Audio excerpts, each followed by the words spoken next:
à toutes et à tous, on se retrouve aujourd'hui pour le bilan des 6 mois avec le système des enveloppes budgétaires et la méthode du budget base 0.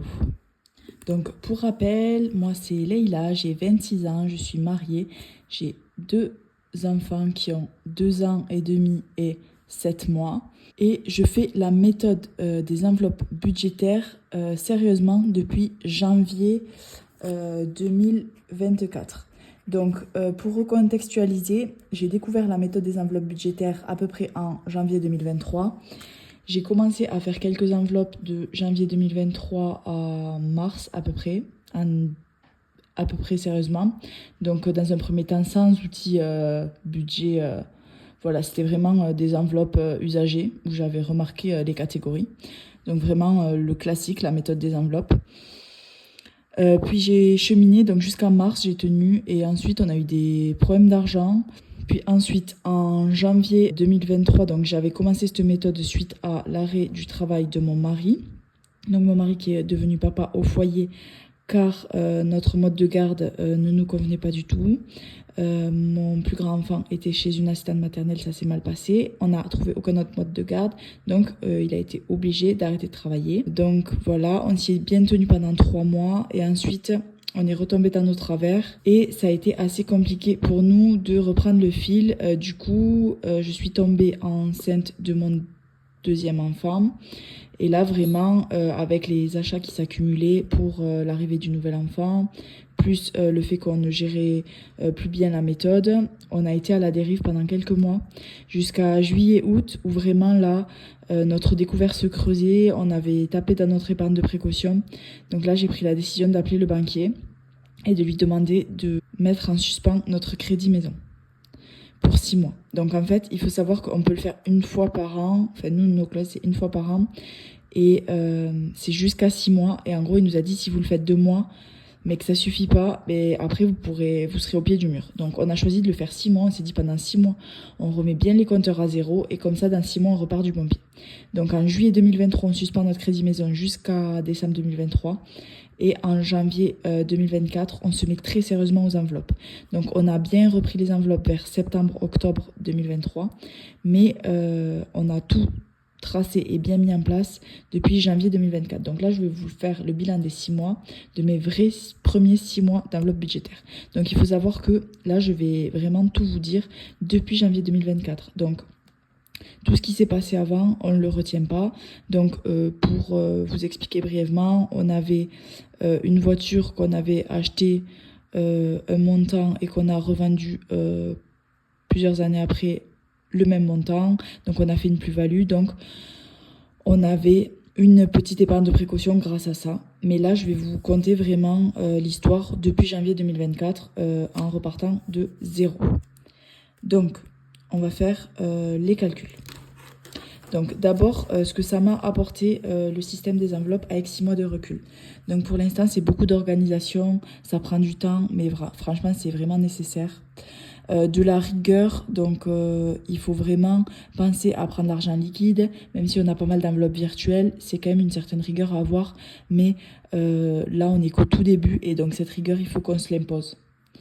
On a vraiment diminué notre surconsommation. Avant, on consommait, mais vraiment pour tout, pour rien. Enfin, c'était vraiment trop. Et là, on est vraiment dans une optique de décroissance. Donc, vraiment, ne pas surconsommer. On essaie de le faire de plus en plus, même si avec les enfants, c'est vrai que c'est compliqué. Mais en tout cas, nous, dans notre mode de vie, on essaie vraiment d'être dans la décroissance. Ne pas vivre au-dessus de ses moyens. Donc, avant, on était constamment à découvert, pas forcément sur notre compte joint, mais plus sur nos comptes perso. On était, oui, tout le temps à découvert. Donc, dès qu'on avait une prime, on se disait, ah, ben, je vais avoir 500 € de prime. Bon, ben, je peux dépenser 500 € maintenant et dans 2 mois, quand j'aurai la prime, je les remettrai sur mon compte. Donc, voilà. Chose à ne pas faire du tout. Donc, on ne vit plus au-dessus de nos moyens. On a vraiment diminué drastiquement notre rythme de vie. Et vraiment, c'est pas plus mal. Avant, on faisait beaucoup de restos, on achetait beaucoup de chaussures, des choses finalement qui sont pas très utiles. Là, on est plus dans une slow life et on consomme ce qu'on a besoin et pas forcément ce qu'on a envie. Donc plus de découvertes, ça vraiment, On payait des frais bancaires en plus. Et vraiment, en fait, on creusait tous les mois un peu plus notre découvert. Bon, on avait 500 € chacun de découvert autorisé, plus 500 € sur le conjoint. Mais heureusement, on s'est jamais autorisé plus parce que je pense qu'on aurait pété le plafond. Mais bon, c'était déjà énorme à remonter. Donc, ça nous a permis d'avoir de nouveaux projets et de nouvelles horizons. On se dit maintenant que vivre simplement, c'est possible. Et on aspire à un autre mode de vie, voilà, plus tranquille, etc. Et du coup, on se dit que même avec un petit budget, on peut faire vraiment pas mal de choses qui nous conviennent. Du coup, voilà. Avant, je pensais qu'en fait, pas avoir d'argent, entre guillemets, bien sûr, pas avoir d'argent, on s'ennuyait, etc. Mais non, en fait, remplir des paniers continuellement sur Amazon, Zalando, etc., c'est pas ça, en fait, qui nourrit notre bonheur, notre estime de soi, etc. Donc voilà, on a trouvé d'autres passe-temps plus simples, souvent gratuits, et vraiment, c'est ce qui nous convient. Donc maintenant, on essaie de réfléchir avant d'agir. Donc avant, on avait vraiment des achats compulsifs. Moi, quand j'allais aux courses, j'achetais vraiment tout ce qui me donnait envie. Je me faisais des repas plaisir un jour sur deux. Donc maintenant, on est végétarien, mais avant, on l'était pas. Mais toutes les semaines, j'achetais du saumon fumé. Toutes les semaines, j'achetais de la burrata. Toutes les semaines, j'achetais du carpaccio de bœuf, parce que j'adorais ça. Toutes les semaines, j'achetais... Non mais vraiment, c'est n'importe quoi. Donc maintenant, quand on veut faire un achat, on y réfléchit. Là, 2 fois, je suis allée à l'espace culturel Leclerc. Donc moi, j'ai une passion pour les livres, pour moi et pour mes enfants. Et récemment, j'y suis allée 2 fois, et 2 fois, je n'ai rien acheté. Alors qu'avant, ça n'arrivait jamais. Avant, à chaque fois que j'allais quelque part, j'achetais quelque chose. Maintenant, j'y vais, je regarde. S'il y a des choses qui m'intéressent vraiment, je m'oblige à ne pas les acheter sur le moment. Je m'oblige à rentrer chez moi, à réfléchir. Je m'oblige à chercher sur Vinted si vraiment je le veux. Donc voilà, réfléchir avant d'agir. Donc le partage et la fierté. Donc vraiment, pour moi, c'est vraiment une grosse fierté de savoir gérer mon budget. Vraiment, j'étais arrivée à un point où je désespérais et je me disais, j'étais arrivée à un moment où je me disais que ça n'arriverait jamais et que je vivrais toute ma vie à découvert. J'écoutais plein de podcasts, dont un podcast qui m'avait vraiment bouleversée, de Richissime, où elle coach une dame qui a à peu près 2000 € par mois, quelque chose comme ça, ou un peu moins, qui monte son entreprise, etc. En fait, c'est une personne qui vit au-dessus de ses moyens et qui a découvert depuis 10 ans. Et en fait, je me suis vue dans ça et je me suis dit, mais quelle horreur en fait. Là, je commence à avoir des enfants, etc. Je peux pas vivre dans ce stress constant, d'aller tous les jours voir mon compte et de me dire, je suis à découvert. C'était vraiment trop anxiogène. Donc vraiment, pour moi, c'est une fierté. Et le partage, c'est vrai que j'aime bien... Donc j'ai un compte Instagram, bon, avec pas beaucoup de followers, mais juste avec des personnes qu'à la base, bien sûr, je connaissais pas. Hein. Donc c'est un compte sur ma vie de maman, l'organisation, etc.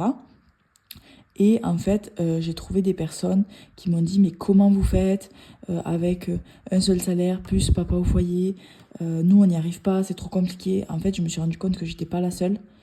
Et j'ai partagé vraiment ma méthode avec beaucoup de fierté en leur disant, regardez, moi avant j'y arrivais pas et maintenant j'y arrive. Pour vous aussi c'est possible. Donc voilà, et le partage aussi sur YouTube. Donc voilà, vraiment, j'adore recevoir des conseils, entre guillemets. Enfin, je regardais les vidéos des autres budgéteuses, il y a plein de petits tips. Vraiment, j'en apprends tous les jours. Et moi aussi, j'aime beaucoup partager du coup mon aventure avec les enveloppes. Et ça m'a surtout permis, enfin nous a surtout permis, à mon mari et moi, d'envisager un avenir plus serein pour nous et pour nos enfants.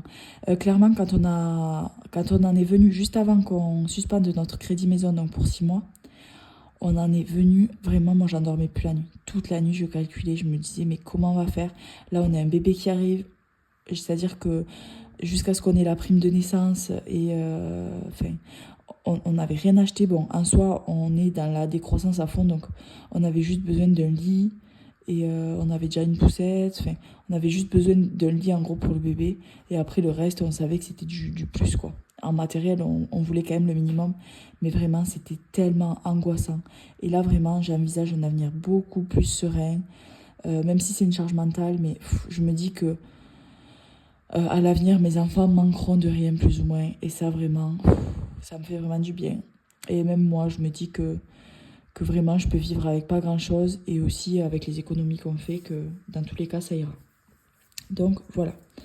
on passe aux économies. Donc, on va partager, je vais vous partager ce que j'ai fait depuis le début d'année en économie, épargne, fonds, ce que j'ai sur mon LEP, ce que j'ai sur Sumeria. Donc, juste pour vous montrer, donc sur mon budget planner,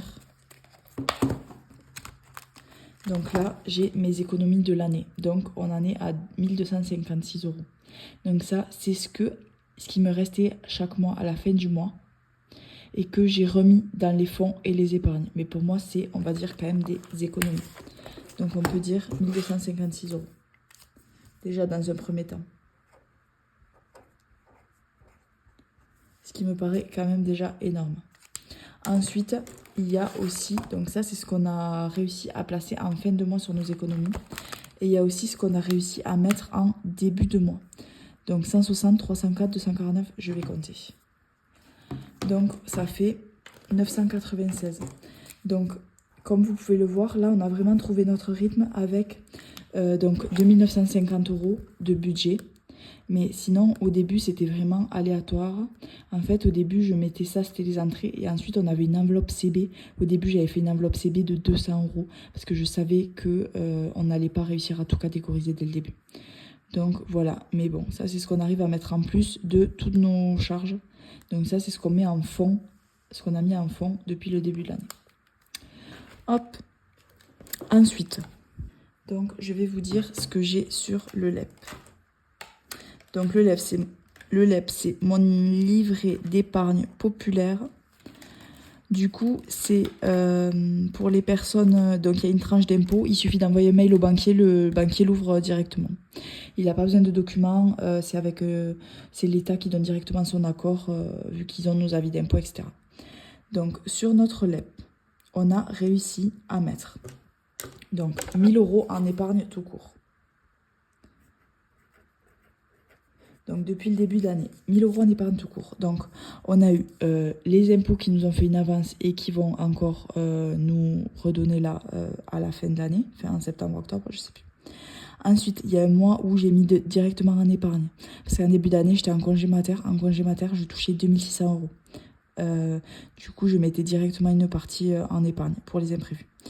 Donc, ces 1000 € là, on les a scindés en 500 pour nous, en épargne de précaution, on va dire, et 500 pour les frais de scolarité de notre enfant pour l'année prochaine. Donc, comme vous le savez, donc là, je vous détaille vraiment depuis janvier 2024 ce qu'on a réussi à faire. Ensuite, moi, de mon côté, j'ai réussi à mettre 900 € de côté depuis le début de l'année pour la scolarité de notre enfant.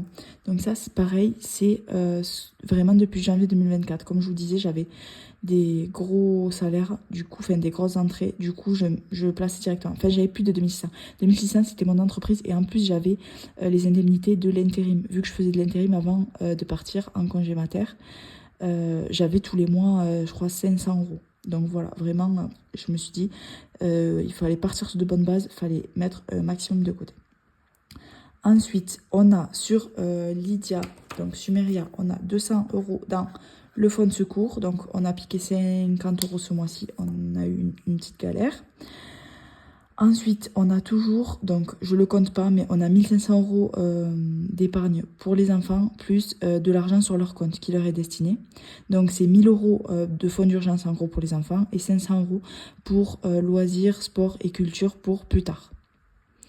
Donc voilà, si plus tard ils veulent faire un sport qui coûte de l'argent, comme de l'équitation, du golf, j'en sais rien. On veut, ou un instrument, des choses qui valent cher, on a 500 €. Donc voilà, c'est des choses qui sont importantes pour nous. Mais ça, je le compte pas parce que ça fait partie de... C'est pas depuis janvier 2024 qu'on l'a mis de côté.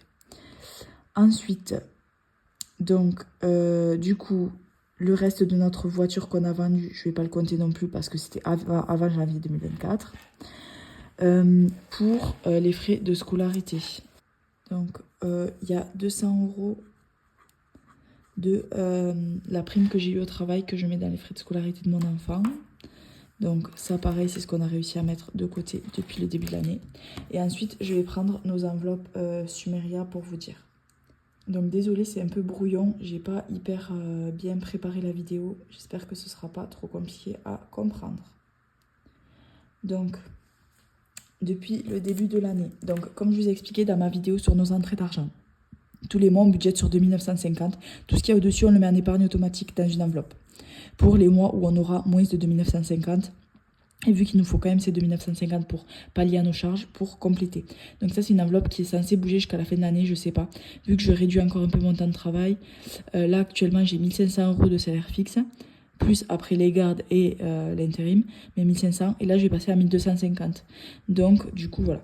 Donc j'ai 1000 €, un peu plus de 1000 € mis de côté depuis janvier sur tout ce qu'il y a au-dessus des 2950. Donc voilà, si vous n'arrivez pas bien à comprendre, j'ai fait une vidéo sur nos entrées d'argent où j'explique vraiment que tout le surplus, on le met là. Et pour la scolarité de notre enfant, on a une enveloppe Sumeria, donc où je mets chaque mois les intérêts, vu que sur Sumeria, toutes les enveloppes sont rémunérées à 4% jusqu'à septembre.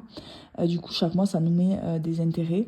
Plus, j'ai enfin eu la prime de l'application Instant. D'ailleurs, il y a une personne qui m'a contactée sur YouTube et que j'étais ravie d'aider sur Insta, qui avait une petite galère financière et qui voulait se mettre au système des enveloppes. Donc j'ai essayé de la driver. Coucou si tu passes par là. Et du coup, ce mois-ci, elle avait 1300 € d'entrée et elle avait 1500 € de charge. Donc je lui ai dit, il faut absolument que tu télécharges l'appli Instant. Vu qu'elle avait déjà ouvert un compte chez Bourseau, donc elle n'avait pas accès à la prime de parrainage. Mais du coup, elle a ouvert un compte Instant et donc elle a eu même pas en 2 jours, elle les a cumulés, puis après, elle les a transférés sur son compte. Elle a eu, donc c'est 25 € au premier trajet, donc 25 € pour elle, 25 € pour son mari, 30 € de prime de parrainage, plus 5 € au premier trajet. Donc elle a eu 50, 80, elle a eu 85 € en 2 jours, comme ça. Donc vraiment, Instant, n'hésitez pas à le télécharger, c'est vraiment facile quand on a vraiment besoin d'argent et qu'on est motivé à avoir de l'argent. Il ne faut pas hésiter. D'ailleurs, je lui ai montré la vidéo de Mélissa Reset Budget pour l'appli Instant. Et cette personne-là, pour être en toute transparence, n'a pas utilisé mon code promo. Mais c'est pas grave parce qu'en fait, je l'aide avec plaisir. Et voilà. Enfin, moi, j'ai vraiment envie de vous aider comme les autres budgéteuses, entre guillemets, m'ont aidé. Et si c'est du plus pour vous et que vous arrivez à vous en sortir, si j'aide ne serait-ce qu'une seule personne, c'est déjà beaucoup. Moi, la prime de parrainage, en gros, c'est pas grave. Pour moi, c'est secondaire. Je fais ça vraiment, voilà. Donc, du coup, moi, avec la prime Instant, j'ai eu 95 € et j'ai eu aussi la prime de parrainage Hello Bank. Donc, j'ai parrainé mon mari. J'ai attendu qu'il y ait la grosse prime de parrainage et j'ai eu 100 € plus les intérêts qu'on a de l'application Sumeria, donc les enveloppes virtuelles. Du coup, dans cette enveloppe-là, on est à 207 €. Hop, et ensuite, je ne vous dis pas tous les fonds, mais en gros, j'ai 107 € pour les taxes poubelles, j'ai 40 € dans loisirs, 40 € Amazon Prime, 200 € dans voiture, mais là, je sais que je vais payer l'entretien, donc ils vont disparaître. 100 € dans l'enveloppe santé, 200 € dans l'enveloppe Noël, 100 € dans l'enveloppe animaux. Et ensuite, les autres enveloppes sont à peu près vides. Enfin, où il n'y a pas grand-chose, une dizaine d'euros. 50 € d'en haut. Mais voilà, vu que c'est des fonds, j'ai pas envie de les compter vraiment dans ce bilan. Donc voilà, je vais faire mes calculs et je vous dis. Donc là, en économie, on est à 2252. Donc ça, c'est les économies qu'on a réussi à mettre en début de mois et en fin de mois grâce au budget base 0 et aux enveloppes budgétaires. Donc voilà, se tenir à son budget, ce que ça nous a permis. Et ensuite, ce qu'on a en réel actuellement, parce que ça, du coup, vous comprenez bien que c'est parti dans les fonds, etc. au fur et à mesure. Ce qu'on a en réel de sûr actuellement, c'est la modique somme de 3507 €. Donc vraiment, je suis trop fière de nous d'avoir réussi à mettre cette somme. Donc là, c'est la somme qu'on a de disponible. Si vraiment on a une grosse galère, qu'on a besoin, on a ces 3507 €. C'est pas le but de l'utiliser comme je vous ai dit, mais donc ça c'est vraiment ce qu'on a de disponible actuellement, qu'on a réussi à mettre de côté depuis janvier 2024. Donc vraiment c'est énorme pour moi, je suis vraiment très très très fière. J'aurais jamais cru y arriver, et en plus j'ai dit fin de l'année, quand il y a eu tous les bilans des budgéteuses, qu'il y a eu des bilans de malades entre les défis et pas les défis. Ah mince, en plus j'ai même pas compté. Non mais j'ai même pas compté les 150 € du défi des 10 €. Bon. Du coup j'ai oublié ça. Donc plus 150 € du défi des 10 € que j'ai. Donc quand j'ai vu à la fin du mois, enfin à la fin de l'année, ouais c'est ça. Quand j'ai vu à la fin de l'année, en décembre, vraiment, ça me faisait rêver tous les bilans de toutes les budgéteuses. Je me suis dit, waouh. Et j'ai fait mes calculs succinctement dans ma tête et j'ai dit à mon mari, je crois qu'en une année, on peut mettre de côté 5 000 €. Et il m'a dit, mais jamais de la vie, c'est pas possible, etc. Vu comment on consommait. Et donc, je suis vraiment super fière de lui montrer que si, c'est possible. Donc voilà, on a mis 3 500 € de côté pour l'instant, plus, bon, on ne peut pas le cumuler hein, du coup. Mais voilà, franchement, je suis vraiment trop fière. Parce qu'en fait, ça c'est pas issu de ça exactement, comme je vous ai dit. Ça, c'est vraiment ce qu'on a mis de côté dès le début en épargne, sans passer par ces économies-là. On ne l'a pas compté dans les enveloppes au mois, en gros. Donc vraiment, je suis trop fière.